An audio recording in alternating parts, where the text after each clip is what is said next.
Barcelona, friends and nominees of the EMYA 2023. I am so excited to be here. My name is Jonas Dahl. I'm a board trustee of the European Museum Forum. And I'm also very excited to introduce the next speaker and her topic, the social museum. The next speaker represents last year's Silletto prize winner. And I had the privilege then to actually hand her the prize that goes to the museum that works well and have success with the community participation and engagement. And I will read just a short, brief bit from the motivation. This is a people-centered museum with a very low budget but big heart, loads of energy and active support and participation of the local community. And I believe that that really reflects and is proof of what EMYA is all about. They were ambitions and values beats size and funding. And I have read next speaker's impressive curriculum with achievements within the academic field and the museum field. And although the director, because she is the director of the Museum of Footwear and Industry in EMYA, Mallorca, has, over the years, been richly awarded with prizes for her academic and museological work. I believe that she was the happiest winner of all last year. And I'm so proud of sharing the stage with you again, even for an extremely brief moment. Mi amiga, Aina Ferrero Orac.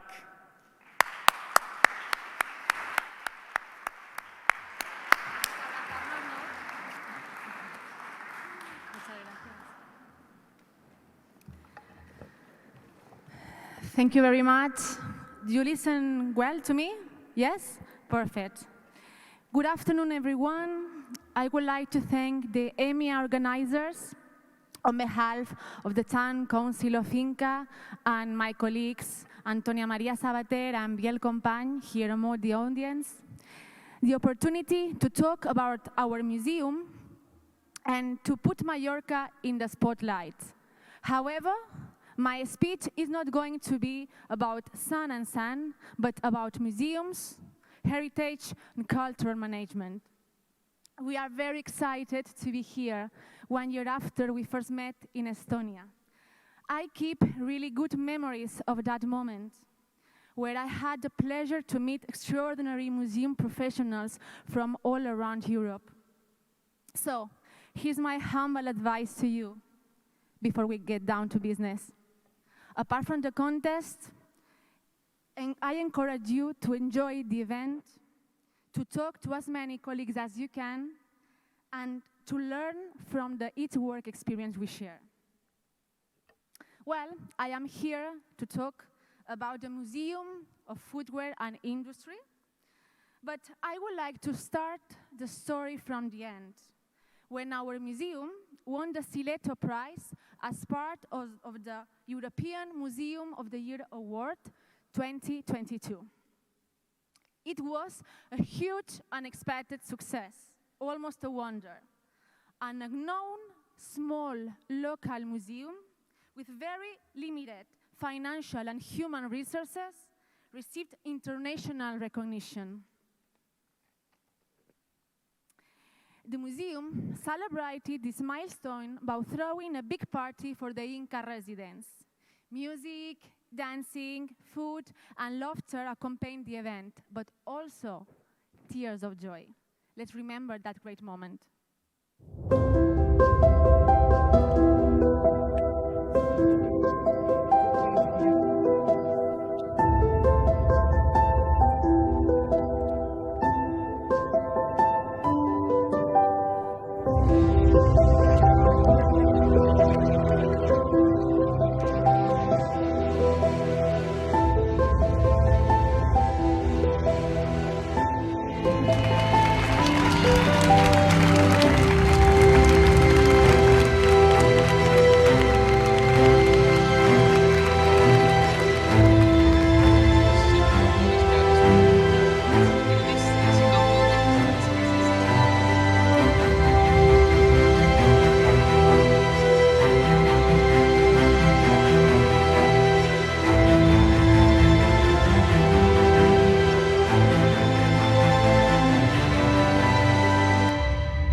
The party brought together a community that was proud of its museum. A community that, however, wasn't even aware of its existence not so many years ago. What happened then? How was it possible that a museum ignored by its people only a few years before had now won a prize? Precisely because of its radical community engagement. The story I would like to share with you is a story of change. The story of a museum that, in just a few years, has managed to turn around a traditional concept to become a people-centered institution. Back in 2017, Michael Atwood Mason, former director of the Smithsonian Institute, said something that really stuck with me. Examine traditions in their contemporary global context, in close collaboration with the communities themselves. At that time, I was still trying to understand why a museum that had been inaugurated just 7 years earlier did not have the people's support despite its huge social potential, with machines, tools, shoes, documents, magazines, photographs, and other related footwear items donated by local residents and companies, each one with its own story, a story linked to the identity of the town. Mason's quote helped us realize that the institution had been conceived without the support of the community. It was inaugurated at a very critical moment when many shoe factories were being shut down and people resented the museum because they saw it as a graveyard of an industry that was still struggling to survive. We carried out a diagnostic process and we found out that 6 out of 10 people in the town didn't know that the museum even existed. Also, the people who did know it didn't associate it with culture, but with the town hall headquarters, or validated its content as a museum. After this diagnostic, it became obvious that the first step would be to build bridges between the museum and the people in the community, to relaunch the institution, but this time, by listening to its external voices. The museum started an extensive audience research, which was intended to engage the people of Inca, who had the right to decide how they wanted their story to be told. I firmly believe that audience research, or visitor studies as you prefer to call it, is a great tool in the daily management of museums. We don't have to see audience research just as surveys to be done before the visitors leave the facilities, but as a great tool to build a long-term relationship with our audience, as an extraordinary opportunity to connect with our community, to listen to their voices, and to build knowledge with them. We should see audience research as a tool that we can use in all phases of a project, not only to analyze results. For instance, we implemented audience research in all phases of the museum's redefinition, from conceptualization and exhibition design to prototype testing and summative evaluation. The process included telephone surveys, surveys on the street, focus group, actual visitor inquiries, etc. Now, I would like you to watch a summary of the focus group sessions that we carried out during the redefinition of our museum. We invited people from the community to visit the museum in order to give us their opinion of it and explain how they would like the new museum to be. I would like to highlight the part of the video where a father and his daughter talk about the tradition of the shoe industry in Inca. I ask you to pay close attention to their conversation because it shows a big generational difference in how they see the past itself, which in turn highlights why the museum is so important. We need to preserve the heritage of our community before it is lost with new generations. I think it is worth seeing the footage despite its low quality, mainly because it helps us better understand how our visitors think. Ja sí. La primera vegada? Ja no. No? Jo també. Jo aquí també havia poca vegada. ¿Creo? Sí. Vale. No, porque han venido con el colega. Los museos de nuestra capital no lo vemos.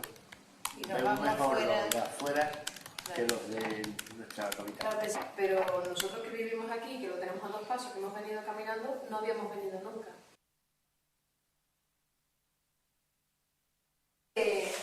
Por ejemplo, nosotros sabíamos porque me explicaron dónde era, ¿no? Pero si yo soy de Madrid y no he venido nunca y tengo que venir y buscarlo, pues sí que en la puerta no pone que hay un museo de pues No. yo no lo he visto. Sí, está En la claro. puerta da igual. Donde no lo hay, por ejemplo, en las rotondas. Claro.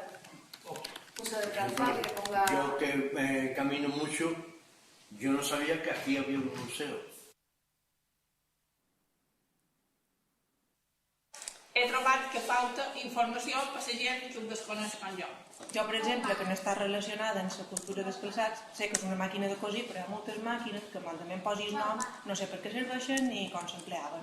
Un poquet més d'informació a cada cosa.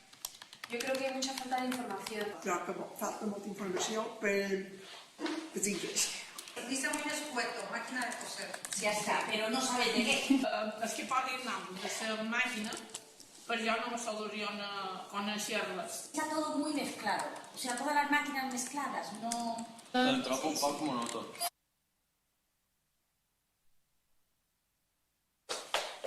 No millor. Home, hi ha molt d'espai. Molt d'espai i molta llum, això sí. Todo está muy blanco, hay mucha luz. Y es muy amplio. no es la historia que representa. ¿Os habéis recordado a la madre? De la barbereta. Història. Les nostres experiències, la història dels nostres antepassats. Bueno, jo me recordo la vida de ma mare i de les meves predines, perquè anaven en aquestes fàbriques totes contentes, hi havia molta d'amistat, hi havia unió, i avui en dia això s'ha perdut, que no sostén. Y la historia de la ciudad. Hombre, cada uno se basa solamente en los zapatos. Inca era solamente de los zapatos. Hoy en día no. Hoy en día no, pero y la historia de Inca es la ciudad del calzado. Si era uno de las ciudades más importantes del mundo de zapatos. Inca, sí, Inca. Yo lo que pondría sería un televisor con un vídeo de fábrica de antigua así. Una pantalla Una pantalla interactiva. que tenga cualquier tipo de documental o... No sé, 4 o 5 letreritos en todas estas herramientas explicando que son que yo no sé por qué mi madre no trabajaba, pero el que venga dirá, ¿esta para qué sirve? ¿Este para qué sirve? Siempre una información por escrito, siempre es interesante, ¿no? Más orden, más orden. Que se veia com si fuera esa cadena. Sí, la cadena de fabricación. O sea, que fuera todo el proceso. Más información y no sé todo tan blanco. Que no sé tan blanco. Más color. Sí, Sí, más color, más alegría. Es que está todo muy blanco, muy frío. O una foto de una camiseta. Claro. M'agradaria que posava qualque puesto què fa aquesta Ai, ves, màquina. una fotografia. Ja, L'home que feia la feina. Sí, perquè si no, no entens el que vol dir. No, vol maquillar però no sap de què va. Ho veus, però no t'entens. Más información al pueblo. Claro, es que primero eso, las personas que viven aquí que deberían de conocer todo esto. Y luego, porque hay mucha juventud que yo porque bueno ya tengo una edad y he podido escuchar pues a mi suegra, ¿no? O gente mayor que habla de esto, pero la gente joven, como no haya escuchado a su abuela, pero luego de ellos, cuando tengan hijos, ya no, su abuela no habrá hecho zapatos. ¿Sabes? Es algo que yo creo que si no se le da un poco de importancia a la gente joven, se perderá en la historia. Solamente quedará en el museo, si el museo no lo va a visitar nadie. Tornarem a convidar perquè vulgueu venir una vegada que facem la inauguració de dalt per veure si tot això que us heu contat ho hem millorat o no. All the opinions expressed by the participants in the focus group sessions, as well as the opinions gathered through the actual visitor surveys, were borne in mind for the reopening of our permanent exhibition. The main conclusions of the audience research were that people would like more explanations in general, more colorful and joyful museography, more pictures and videos, improved signs outside the museum as it was difficult to find, and information about the current shoe industry. Where are the factories located, opening hours, etc. On the other hand, for the people of the community, the best thing about the museum was the story it told, the collection itself, and the ability to bring back family memories related to the shoe trade. While the audience research was being carried out, sticking with the idea of connecting the museum with the town, locals were invited to submit pictures of past and present-day shoemakers. We wanted to include them in the new permanent exhibition. The aim was to reach out to them and bring them closer to the museography so that they would see it as a tribute rather than as a mausoleum. Volunteer groups of former shoemaking workers were also set up to act as footwear advisors for the development of didactic materials as room guides, panels, and documentaries, but also as guides, co-curators, and catalogers. The aim was to give them the value and recognition they deserve.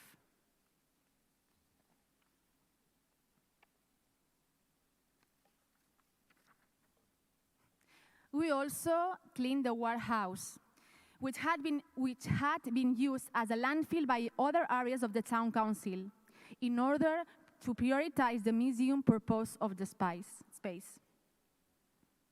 At that point, the project of redefinition of the museum was making progress. The future new museum had almost everything it needed: a concept, motivation, a lot of information regarding the needs and concerns of current and future visitors, and a closer relationship with the community. Yet, one big problem still remained. It didn't have enough money to put all our ideas into practice. But that didn't stop us, and we never gave up. The lack of funds meant alternative solutions, so from that moment on, creativity became our great asset. The museum partnered with the local carpentry school for the apprentices to make the exhibition furniture. Material from previous exhibition was reused and collected, and cheap yet effective museographic resources were implemented, such as a shoebox wall to compartmentalize spaces.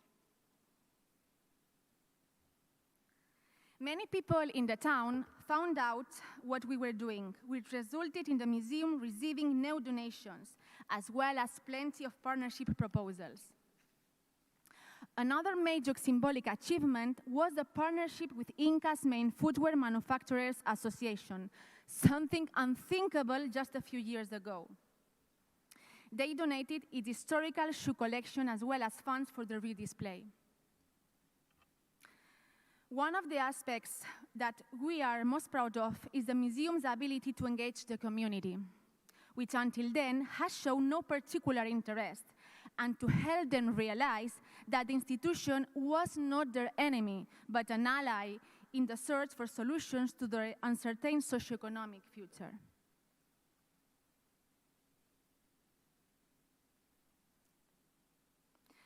The new museum was finally presented on the 30th of November 2018, less than a year after it started the entire redefinition process. It was a great success, and the institution welcomed more than 500 guests of the reopening, most of them from Inca. 2 years after the presentation of the new museum, we invited former focus group participants to find out what they thought of the changes. Bueno, quina ha estat la primera sensació que heu tingut quan heu tornat a entrar? Sabeu que és una conversa, però més que res xerrar entre vosaltres i comentar entre vosaltres què és el que heu sentit. Sí, ha canviat molt. Sí, per bé, ha canviat. Sí. mí me ha gustado muchísimo. Se sona per mi ens és ideal. Sí, per lo menos, però encara quan ve una persona estrangera o una persona que no ha vist mai com se fa una sabata, pues s'orienta bé, ja la màquina explica, allà pues està bé. S'entén que normalment no va vist mai, pues pot entendre com se feia. I en els números en terra, més o menys com se feia, com era des que se començava fins que s'acabava la sabata. O sigui, creus que ara s'entén com se fabrica una sabata millor que abans? Sí, abans no s'entenia res. Molt millor. Us en recordeu que mos vareu dir que no s'entenia res, que... Ella va aconsellar un parell d'idiomes i dibuixes. I vos han fet cas? Es que me ha gustado mucho que las cosas que no nos gustaban o que veíamos en otro museo que no había en este, se habían tenido en cuenta y los habéis hecho. La verdad es que me ha gustado mucho la forma en la que habéis presentado las máquinas, que ahora sí que le habéis dado un lugar especial a cada una con una tarima debajo. Y las explicaciones, más que nada los dibujos, ¿no? Porque si tienes que poner a leer todo, pues se hace un poco largo, pero viendo el dibujo se entiende perfectamente cómo funciona la máquina y cómo la hacían. Y luego una cosa muy importante que me ha gustado muchísimo es la representación de todas las personas que trabajaban en el zapato. El memorial de homenaje. Me ha gustado mucho que habéis tenido en cuenta la representación de todas las personas que trabajaban en eso. Ah, sí, això va tenir molt d'èxit. Sí.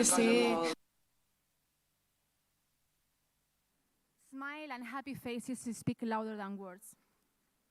The day of the reopening did not mark the end of a project, but the beginning of a new era. An era where people take an active role in the day-to-day activity of the institution. Today, 50% of our staff comes from job placement programs for female victims of gender-based violence, unemployed people over 45 years old, or qualified young talents. We have started a collaboration with an association of people with mild intellectual disability to guide some tours to the exhibitions. We also run a dual training program that combines training in shoemaking within our museum's premises with employment contract in factories. Another example of the new concept of social museology implemented was the initiative One Item, Three Visions Virtual Museum of Integration, an intergenerational and intercultural project that sought to pass the knowledge and skills onto younger generation and the immigrant community in order to inspire, teach, and promote the resurgence of artisanal shoemaking.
experienced during the project. The initiative received the 11th Ibermuseos Education Award in 2020.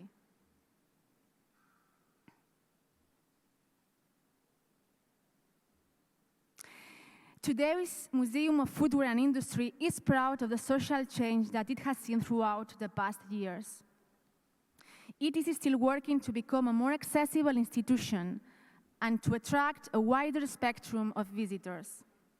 Apart from promoting activities for all age groups, carrying out further audience research in order to grow our audience, we have taken advantage of the use of the museum for non-cultural events, because we have a very popular conference hall available to anyone who wants to use it. As a result, we have started several campaigns, such as You Are in a Museum, which is mainly targeted to locals who use the facilities without even knowing that they are in an actual museum. We have placed seats in the toilet areas and in the conference room. Regarding the popularity of the museum, the trend has taken a turn for the better.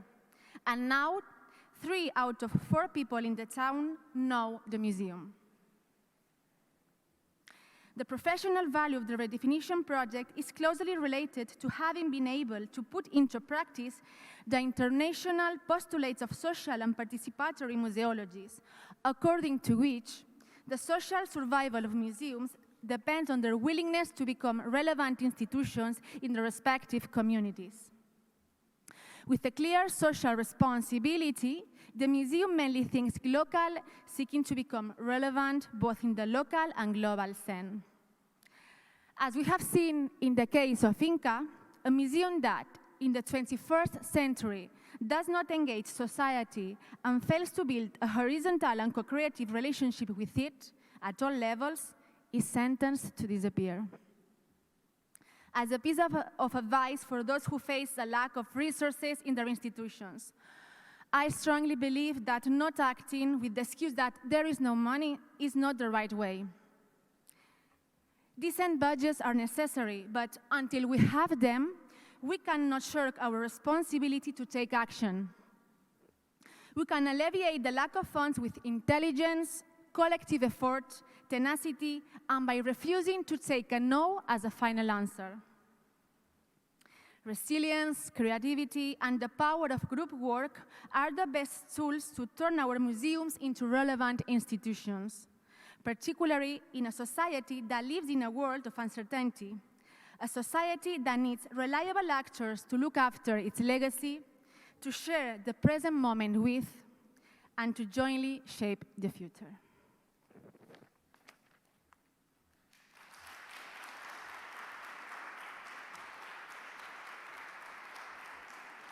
No, the video.